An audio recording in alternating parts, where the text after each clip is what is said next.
This is the Lone Crater YouTube. We hope this video helps. You start by confirming you're signed into the Apple ID that controls App Store purchases. This matters because you'll be changing account settings tied to that ID.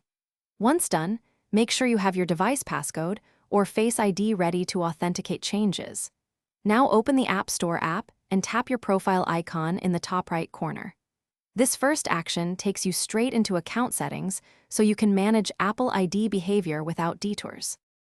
You now tap your name to open Apple ID settings. This is where purchase-related toggles live, and it's important because disabling here stops App Store interactions. Scroll to Media and Purchases and inspect the options. Choose Sign Out to fully remove the ID from the App Store, or tap the toggle labeled Use Apple ID for Purchases to disable purchase-specific access without signing out. Make sure to authenticate when prompted. Your confirmation. Finish by confirming your sign out or toggle change, and then close and reopen the App Store to ensure the change took effect. A restart forces the app to reevaluate account status. Make sure you only re-enter your passcode if you intend to re-enable the Apple ID for purchases.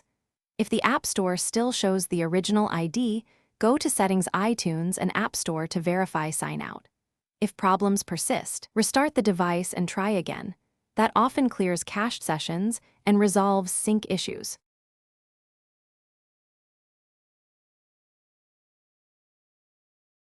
Thanks for watching. Consider subscribing if we helped you.